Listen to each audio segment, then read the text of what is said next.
Kalau sering ditanglet tiang. Terus kalau ke dealer nak beli sepeda motor kalau cash 12 juta, nak kredit 4 tahun kena 18 juta. Aku saiki kan lagi dikharam nomor kedua akad dalam satu barang. Tapi sing alang-alang yo pinter. Ora dua akad Gus. Kok Mas go dhuwit 600.000 wis jelas iku ape kredi.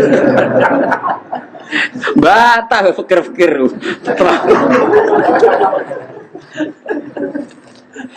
Oh dua akad piye wong sekaruan go dhuwit mau 600.000. Pokoknya go dhuwit dipandu baliho.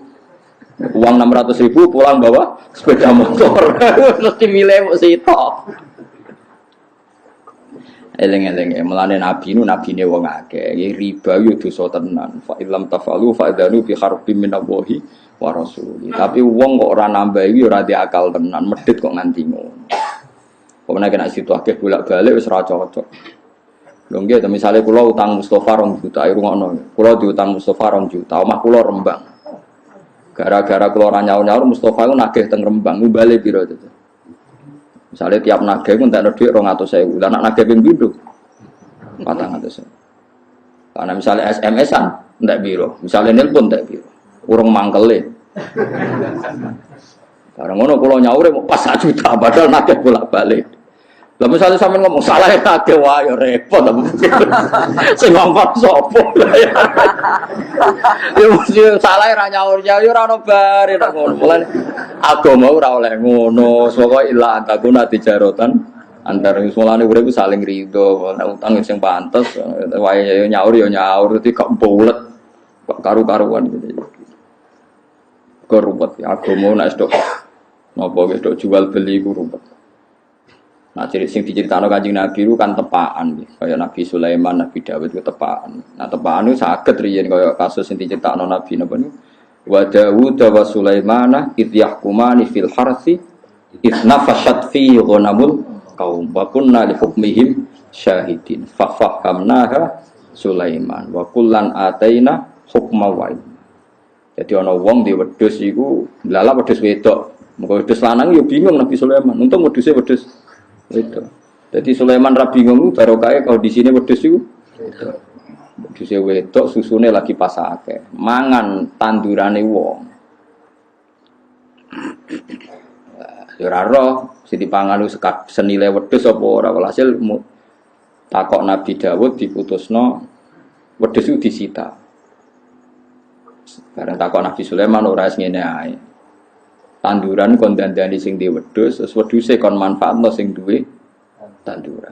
Jadi akhirnya sing di tanduran iso ngepos susune wedhus, iso ngombang-ngombe susu. Sing di wedhus balekno malih tanduran nganti seperti semula. Disebut fahamna napa Sulaiman. Tapi masalahnya kan lah itu nak wedhuse wedok kena dicoba susu. Mulane Nabi Sulaiman untuk kok wedhuse wedok. Tapi nak wedhuse cempe cuwili buli. Ora susune bingung. Jadi hukum itu gampang diputus nek ana tepakane. Misale ora tepak ya bingung tenan. Untung wedhuse napa? Gitu. Jadi sekunane kuno iku anggere sengketa iku wis bulat. Ya anggere sengketa iku wis napa? Nyatane kon balekno sak plus hasilé. Katanya dihitung onok servis untuk nopo susu. Kok ora diarani riba, balik mana kok ora diarani nopo riba. Mulane hati-hati, gue coba khusuk nemen-nemen nganti dadekno medhit. Kowe anti riba tapi dadine medhit. Mulane urip kudu kromo adinu aklun waladina liman la akla. Iso dinalar. Misale kula diutang Mustofa 1 juta, Mustofa wis sering nagih ngentekno telepon. Misale kula nambahi 200.000 asal tidak dalam akad dan Mustofa tidak menganggap itu haknya, itu jenenge bisyarah. Saya ulang lagi, asal tidak ada dalam akad dan Mustofa menganggap itu tidak haknya, itu tidak dianggap riba. Tapi kalau Mustofa disebut dalam akad dan dia merasa itu haknya, itu berarti riba karena masuk akad. Nah, tapi saya ini masalahnya ada orang sudah ma'ruf bisnisnya seperti itu, orang ngomong tapi jelas lah, itu ya riba perkara ini wes jelas paham ya, wes apa? Jelas, misalnya orang tertentu terkenal nutangi gampang tapi balik luwe. Tapi masyhur itu tetap riba karena ma'ruf sudah dikenal. Bahkan sudah jadi bisnisnya, sudah jadi apa? Bisnis. Mulane ya angel zaman sing aran Fathul Muin wis ngadepi riba wis bingung. Ya perkarane riba iku kuno. Sekunane kuno wong diutangi lawaran rapati oleh. Kecuali mau duit jajan, duit gede wis ora. Jadi paham ya, pokoknya sementing kita udah keyakinan riba itu haram. Tapi kayak rasa nyontokno contohnya ini, kadang contohmu gak pas. Ya contohmu kadang betul apa? Pas. Biar Nabi nate utang pedet di sahur. Itu tapi kabeh ulama darani ngono iku ora riba, ya ora oleh terjadi ketika diakatkan. Saya ulang lagi, enggak boleh terjadi ketika diakatkan. Paham ya? Mun iki bakas Quran ngene iku apa? Dadi ciri khas Nabi Syuaib niku bakas wong ora oleh ngurangi napa timbangan. Tengene umat Nabi gini wau islayan wa idza kaluhum aw wazaluhum. Sani bahas Quran wa inna iki mun terakhir surat Syuara. Quran iku wa innahu la tanzilu rabbil alamin nazala bihi ruhul amin ala qalbika litakuna minal mundirin bi lisanin arabiyyin mubin wa innahu la fi zuburil awwalin. Niki kula sing penting kula terangno niki. Dan isi Quran itu sudah ada di kitab-kitab dahulu. Jadi tema-tema yang mau diangkat Quran itu sudah ada di kitab-kitab dahulu. Atus kula ngaji sore wau nggih. Mboten enten nabi kecuali ada dasar nabi sebelumnya. Nabi sebelumnya ada dasar nabi apa? Sebelumnya sampai Nabi Adam. Ini penting kalau terangkan. Karena sesuatu itu kalau naik itu pasti butuh pijakan. Jadi Nabi riyen gambarno ibarat saya dan para nabi ini rungono ini teks asli hadis sahih. Masali wa masalul anbiya qabli. Perumpamaan saya sebagai nabi kayak dibanding nabi-nabi dulu kayak ada orang bangun sebuah rumah. Fa'ak malah, kemudian rumah ini disempurnakan sama desainernya, sama yang bangun. Setelah sempurna semua, illa mau di'ala binadalah masih kurang satu apa? Bata.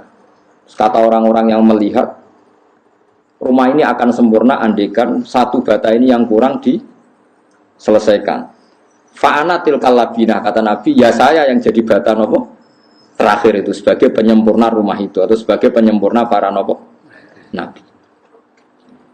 Jadi artinya kalau ada, pasti ada urutannya. Nabi yang sekarang ditopang Nabi sebelumnya ditopang Nabi sebelumnya sampai Nabi Nuh ada.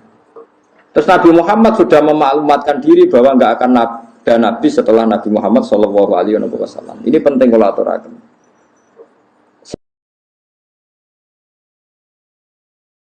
Sebab kesalahan orang sekarang itu dianggap salahnya orang dulu. Bukan sakit diwali. Jadi ngeten nggih sampeyan tak warai ilmu toreko. Ya niki kula nate nerangno teng kajian teng budi-budi kula nerangno masalah silsilah. Nabi Muhammad itu ya ana aneh. Ya, logika agama itu aneh. Nah sampeyan gak mikir wae. Fa kaifa idza ji'na min kulli ummatin bisyahidi wa ji'na bika ala haula'i napa syaitan. Jadi nanti Nabi Nuh itu ditanya, "Nuh, kamu itu sudah melakukan tugas kamu sebagai nabi belum?" Ampun Gusti, saksim sapa? Muhammad. Nabi Ibrahim ditanya, "Wis lakoni dadi dzambi enggak?" Saksim sapa? Muhammad. Kan aneh cara teori akal. Nabi Muhammad yang datang kemudian yang enggak menangi periode ini Nabi Nuh, Nabi Ibrahim, tapi nanti yang jadi apa? Saksi. Logikanya kan jadi saksi itu yang menangi atau yang menyaksikan. Nabi Muhammad itu tidak menyaksikan. Karena logika agama itu logika mata rantai. Logika apa? Mata rantai. Mata rantai itu gini. Misalnya catokan pertama itu kuat. Terus ada rantai satu butiran apa jenenge? Untean gitu apa? Bolongan dulu apa? Gelangnya cincin ya cincin. Setiap rantai itu kan berarti satu cincin. Terus dijadikan apa? Rantai. Nggih, silsilah jadi dalam bahasa Arab napa? Silsilah mata rantai.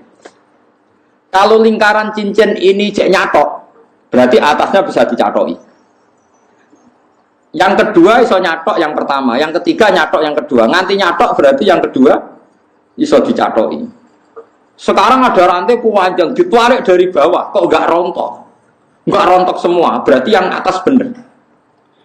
Kalau rantai yang terakhir meskipun bagus, enggak bocor, enggak gerek, kok protol, berarti sing salah rantai dhuwure. Paham ta maksudnya? Saiki ana rantai protol, iku sing salah dhuwure tadi sore. Dhuwure. Jadi nak Nabi Muhammad tetap jadi nabi, nabi sedurunge itu nabi bener. Nabi bener. Iki jek iso nyatok berarti catokane masih apapun kokohnya rantai terakhir, kalau rantai dhuwure kropos kan tetap teter, dorongin teter tapok. Nah itu silsilah. Makanya agama ini butuh kita. Maksudnya seperti ini. Imam Ghazali nganti alim ngono, mergo Imam Haromen ku alim. Imam Haromen nganti alim ngono, Imam Kufal ku alim terus sampai Kanjeng Nabi. Misalnya contoh gampang Imam Syafi'i. Imam Syafi'i alim ngono mergo Imam Malik alim. Imam Malik di guru jenenge Imam Syihabuddin Az-Zuhri. Sapa sing ora alim Imam Zuhri? Wah alim tenan. Imam Zuhri di guru Imam Nafi', wah alim tenan. Imam Nafi' di guru sahabat jenenge Abdullah bin Umar. Abdullah bin Umar sekarang di guru Kanjeng Nabi. Nah saiki misalnya Imam Syafi'i di fatwa salah. Ya mergo gurune salah. Bukan gurune dibeli gurune salah. Gurune salah. Artinya angger ilmu keteter kabeh. Mulane misalnya sakniki kula kok gak ngalim misalnya, kula ora ngalim terus keliru. Kula teter. Sampeyan gurune luwe teter. Mergo dicathoki raket nek coplok. Lah mulane angger wong guri bener berarti dhuwure bener. Jadi misalnya sakniki ngeten. Nyuwun sewu, misalnya sakniki ngeten. Sampai nak muni syahadat kan asyhadu alla ilaha illallah wa asyhadu anna muhammadar rasulullah. Wis madhep kok ngono wae nggih, ora usah ono terusane, paham nggih. Kudu mandek aja kok wong Jombang, sepuluh kono tok terus mandek terus wa asyhadu anna muhammadar rasulullah. Syahadat iki kok nganti bener, perkarane dhuwure bener. Mergo gak mungkin nak dhuwure salah kowe bener. Kok balen gak mungkin nak dhuwure salah kowe bener mergo dhuwure bener. Dadi kok angker ngetes kiai ning gone bab ilmu sanad gampang. Ngger Mustofa takoki, "Mus, kowe maca syahadat." Bener berarti gurumu bener. Guru bener nganti tok Kanjeng Nabi bener. Tapi sekali dimulai dari yang salah, misalnya Mustofa kok maca syahadat, wa anna jari habibullah misalnya atau bahasa Arab misalnya. Lah engko guri-gurine syahadatnya telu. Engko berarti protole mulai iki. Lah engko ketara mulai ra bener iki tersangkane iki mergo marahi napa? Mari napa ora bener protol iki. Nah, mulane sekarang saya sama tak bedai. Rantai sing kuat, ukuran kuat kan ditarik kok ngisor. Engko ditarik kok ngisor kok gak protol berarti sampai dhuwur kuat. Nah, mulane sing dadi seksi benerin Nabi ku Nabi sing paling terakhir. Paham ya maksud. Mergo anggere rantai ditarik kok ngisor kok ora protol, berarti ngisor sampai dhuwur kuat. Berarti nek nganti ngisor kuat berarti sok mendhuwur kuat. Ora iso diwalik. Misalnya ditarik rantai kedua, ditarik ora protol, kan raja minan ngisor gak protol, tapi nak ngisor ditarik gak protol berarti dure. Nah, ketika Nabi Muhammad ngendikan dengan segala kesempurnaannya, Nabi ini benar, berarti dure benar. Melane saksine iku sing terakhir. Paham sih kalau maksud itu diatur silsilah, disebut apa? Silsilah. Nah, ini cara Kiai Jawa aja kepaten obor, kepotan silsilah. Kalau nurian dari ngapal Al-Quran, dawuh bapak, hak buyut-buyut itu ngapal Quran. Sekali kira hafal kepaten obor, itu pasti. Misalnya bapak kalau hafal Quran, akhirnya anaknya mesti ono sing isin hafal, meskipun satu keluarga itu, meskipun satu harus ada yang hafal. Misalnya saya hafal, bapak saya, mbah saya, buyut saya hafal. Sekali saya ada hafal, nanti anak saya ada hafal itu lebih gampang. Serapal rapopong bapak ya hafal. Enggak butuh kula lebih gampang. Bapak bebah ya ora apal. Lan kok sampean goblok wis bener. Artinya tenang aja kan. Artinya kan memang enggak masalah kan. Apa salahnya kan? Bapakku wis goblok malah kadang do beli ngono. Santri ku tak kon ngapal orang jus ujare wis pinter. Bapakku malah iso maca Quran Gus wah ya repot. Jadi wis bener sih paham ya. Sekarang kita ngadepi goblok wis bener mergo bapake goblok. Dan ndak aneh mergo bae wis goblok, buyute goblok. Iku tradisi kan? Paham sih kalau maksud? Berarti gobloknya sampean beralasan enggak? Sangat-sangat beralasan. Enggak ada masalah macam wis. Wes. Wes, jadi keadaan sekarang ini lumayan jadi musuh bagus. Sudah membaik. Tapi nak ditarik tetap protol, wong dhuwure protol apa lain masalah. Mulane kira oleh nyatok ning keluarga musim goblok, nyatok mbek gurune perkarane golek rantai sing kuat.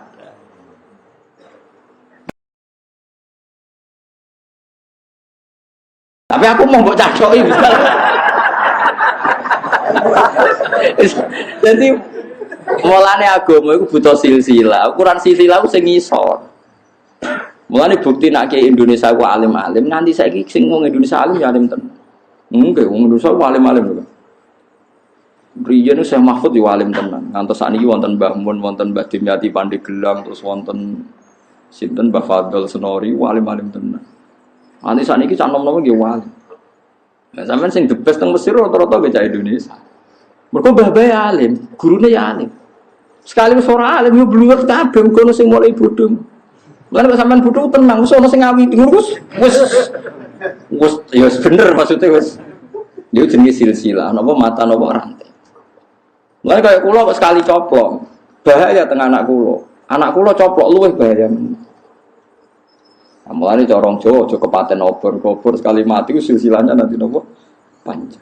Nah, saiki Nabi Muhammad sallallahu alaihi wasallam ku nabi sing bener. Berarti dhuwure ya bener, dhuwure ya bener. Mulane nabi dadi ukuran apa? Terakhir. Iku mau ana boto kok iso nempel kuat, berarti ngisore kuat. Ngisore iso nempel kuat berarti kuat. Nah ngisore ra kuat mbok boto iki kuat kan tetep asli. Wong tempelane mboten napa? Mboten kuat. Ngene iki sok ben niku mulane medeni wong kok sampean barang sok ben cek kuat gak dadi boto bar kula mati misale ngono tambah aslek perkara repot. Berarti dimulai koku ya ora melok-melok iku perkara. Nah, cuma aku sok ben aslek langsung leren ae aja gawe mata rantai. Nggo gawe mata rantai kesalah. Itu disebut agama iku silsilah. Angger rantai paling dhuwur bener ngisore bener ditarik ngisor. Tapi yang kok angger protol sing protol iku dimulai salah. Dianggap hilang. Iku sirine kena apa sing dadi saksi para nabi kok Nabi Muhammad. Dadi cara rantai kok jumlahe 20 ta 100. Tuwarik kok guri ora coplok, berarti bukti semuanya kuat. Jadi ora usah dicek satu-satu tuwarik kuat dengan ukuran berapa kok. Wah berarti kuat semua. Kok gak mungkin salah satu kropos gak protol mesti orang sing protol. Iku mulane saksi ku sing wong guri. Ane waji nabika ala haula inaba syahidati fa kaifa idza ji'na min kulli ummatin bi syahidi wa ji'na bika ala haula syahid. Muhammad nanti setiap umat itu saya datangkan sebagai saksi dan semua umat zaman dulu saksinya adalah umat kamu dan semua nabi zaman dulu saksinya adalah kamu. Mergo logikane tadi wong ra menayi dadi saksi yo gampang gak ngerti bau-bau kok cek ra protol kabeh berarti dhuwur-dhuwure kok bener. Lan kata sekolah misalnya maca Jalalain, ya bener. Guru kula nggih maca Jalalain, gurune maca Jalalain. Nah, materinya Jalalain sampai ada Rasulullah. Sekali ada yang merubah, ya terus ra bener. Paham maksud? Sekali ada yang merubah terus ya contoh nyuwun sewu kayak aliran sesat. Madzhab tertentu yang sesat. Ya salah terus salah, ya terus salah terus. Umpamanya guru-gurunya dulu babahnya napa? Babahnya salah. Kowe angel Kang dandanane kok aliran sesat wae angel. Wong sesat iki di kitab panduan dhewe. Kadung sesat. Sampai yo kula nu gadah guyonan kathah tentang napa aliran-aliran sesat pun ruwet. Kitabe benten. Misalnya kita bilang setelah Quran itu paling sahih Bukhari, mereka bilang kitab ini. Kita bilang kitab pegangan ini, mereka bilang itu. Kan sudah ruwet. Dia sudah napa? Sudah napa? Sudah. Nah, kita ini bejo mulane ketika Kanjeng Nabi, agama ini, ilmu ini agama. Kamu harus melihat guru kamu itu siapa. Sampai wonten makalah man ta'allama bila syekhin fa syekhuhu setan. Orang belajar tanpa guru itu pasti gurunya setan. Kenapa kok gurunya setan? Karena kebenaran itu tidak bisa berdiri sendiri.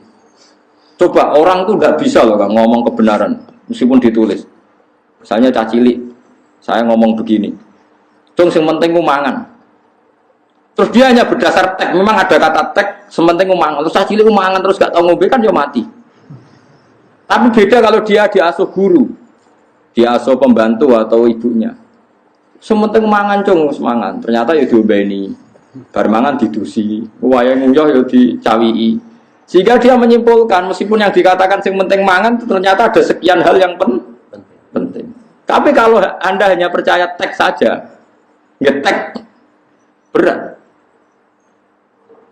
Makanya misalnya ada ayat faktulul musyrikin haitsu wajadtumhum, ketemu musyrik di wae pateni. Terus kamu enggak usah guru ketemu musyrik itu pateni.